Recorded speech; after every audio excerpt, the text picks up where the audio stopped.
Hey guys, what's up? It's Hoshi Wolf. I hope you guys are doing well this summer. The new Hunter x Hunter game, Hunter x Hunter Nen Impact, recently released, and it's already facing some issues, to put it lightly. So in today's video, we're going to be going over its release, the in-game problem it has, and how that impacted once again the anime video game player base. So without further ado, let's get into it. So first things first, the 2.5D fighter game came out officially on July 17th, 2025 on all mainstream consoles. The game was developed by Bushiroad and Aiding. Hopefully I didn't butcher that. Now Bushiroad is known for producing collectible card games such as Card Fight Vanguard, Shadowverse Evolved, and Future Buddy Fight, to just name a few. While Aiding is known for its history of producing arcade games, games such as Bloody Roar 3, Tekken Advance, Marvel vs. Capcom, and Naruto Clash of Ninja 1 and 2. Even its worldwide publisher, Arc Systems, the same company that made Guilty Gear and Blaze Blue, has had some paint in the game, even though technically it didn't create the game this time around, or rather did distribution and funding. Regardless, it still has some powerful IPs to help push Nen Impact's trajectory. On paper, the game was in good hands with these veteran companies, but looking further into it, the developers seem to be facing some financial struggles prior to the game's release. It seemed apparent due to the initial game release date, which was set for 2024 after being announced in January of the same year, being later delayed to the now already past July 17, 2025. Now I know that one reason for this delay was to allow for the implementation of rollback netcode, but looking at Bushiroad's official 2024 fiscal report for the second quarter, it seemed like it was also just the financially safer play due to the numerous budget hurdles they were dealing with. And it definitely didn't seem better when Bushiroad director Yuki Nemoto stated in Bushiroad's February 2024 financial report that the 2023 statement had been misunderstood, offering a more specific explanation. Actually, development costs for visual novels range from 40 to 60 million yen, while some of our console games project range between 500 million to 1 billion yen, including development and advertising costs. We will be making solid investments towards worthwhile titles and aim for new hits in the coming fiscal year. Now, I am not a data analyst or financial analyst, but stating that the range for a game that was supposed to be released in 4 months that same year for a financial report made in the previous year seems somewhat weird to do that late in the developmental stage, since this was before the game was shifted to release this year instead. And just some food for thought, budgets for consoles aren't the only factor that need to be looked at. Based off Hideki Fujiwara's, hopefully I didn't butcher that either, 2023 article, Bushiroad's first console game criticized for quality issues and low budget. He states, taking into account the pay for the developer's staff is also a large part of the conversation for cheapness of the game or games. Fujiwara also says, to put things into perspective, Hiroshi Matsuyama, CEO of CyberConnect 2, revealed that the company's average monthly cost per staff member is 850,000 yen, including salary and overhead. This means that if the company has 10 staff members working each month, the labor costs alone would amount to 102 million yen, approximately $680, over a 12-month period.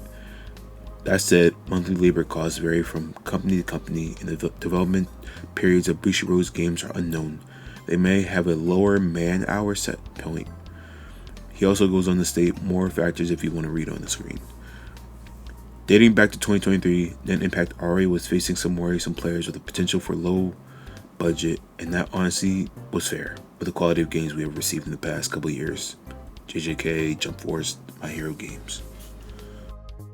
In terms of the actual game, this is where I think a huge issue is present as well. Now, the game, as I previously stated, is a 2.5D game, meaning it has 3D characters playing on a, for the most part, 2D plane. It definitely seems to have some background that looks like it has a 3D or lens scope-like effect. The game provides several different game modes. Now, these game modes are separated by offline and online. Online provides ranked and custom player matches. I don't think we really need to go further in detail about that. Now, for offline, they provide Sky Arena, a survival style mode where you battle through waves of increasingly difficult opponents, free battles that you can have with your friends in person, if you have friends that is, training, which is as a stage just training with characters for combos and fundamentals, combo trials, guided practice for character combos, and then there's obviously the story mode, which tells the story of Hunter x Hunter, but it seems to be only major events. Now, there are the quality of life elements, which also play a huge part, These quality of life elements consist of the collectibles, which can give you different titles, and profile icons, which can be used for player profiles, going as far as being able to customize your player profile with a dialogue or various achievements. And then there are the player battle replays, which allows you to see how your opponent did certain moves or how you did a certain move. Now, everything is virtually the same thing you would see in a fighter game setup, but I want to talk about the story mode real quick. The story mode goes for the simple slideshow way of telling the story, basically the equivalent of PowerPoint, but with dialogue and subtitles over it.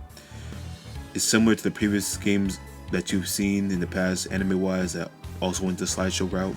It definitely doesn't help with players not partially thinking it was underfunded and hence quick IP cash grab. And this IP cash grab thought process is even further pushed by the ways to buy the game itself.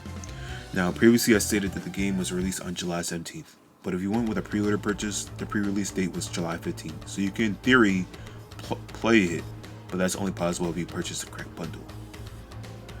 Now, there are several different ways to buy the game. The ways to buy are as follows. The Standard Edition, this is just the base game only. Deluxe Edition, this includes the base game and Season Pass 1, which features 4 additional characters and an incredible alternate costume. You have the Limited Edition, this is physical only bundle. This includes the base game, Season Pass 1, a special box, steel bookcase, art book, acrylic stands, gone in Killua, and a costume pack featuring Hisoka and Kurapika skins. Now, there are also the pre-order bonuses that you can receive if you pre-order the game.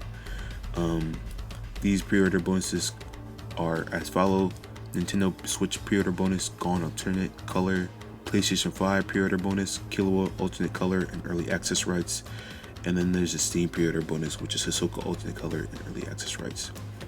Now, all these bundle inclusions are fine and dandy, kinda, because it feels like it's using the IP for more money, something I'm not necessarily angry about since it's a company, they're going to do it for profit, etc.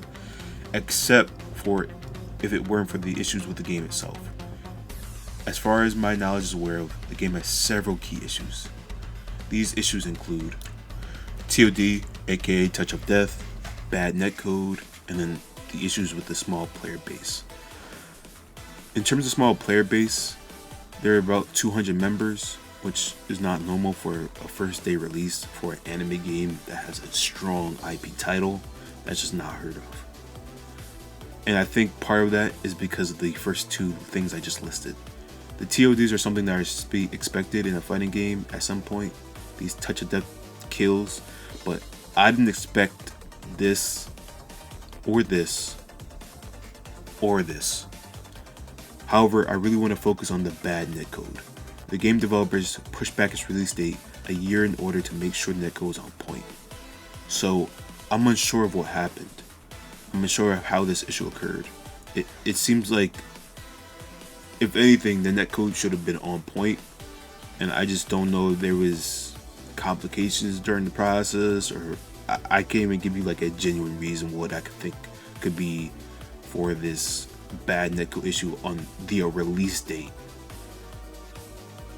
Yeah, there's no kind of explanation there, and it definitely isn't the player base, since based off of recent Steam reports, like I said previously, it only has 200 players, so there shouldn't be much issues with the netcode to begin with. So that tells us it's fundamentally a netcode problem. And in addition to that, it has a 53% on Metacritic, which is probably happening because of all the previously points I just mentioned. You can see now how it's like interwoven. It affects each other. It's not just one thing that just culminates, that just basically overpowers the whole issue in terms of the game. It's all interconnected.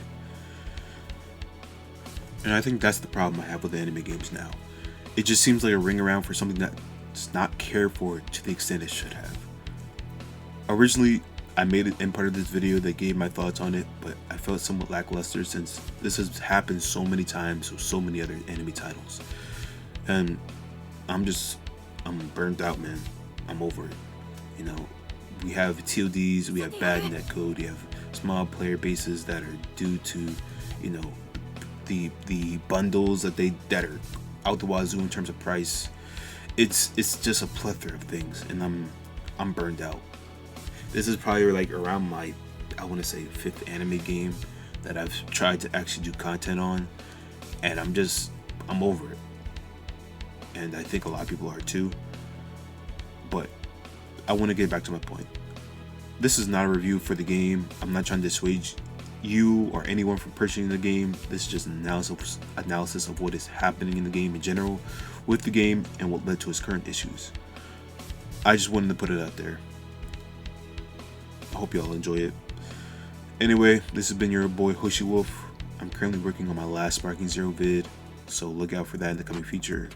I'm still in the process of just getting everything looking nice and neat, so just watch out for updates. Anyway, thanks for watching. I'm gonna catch y'all later.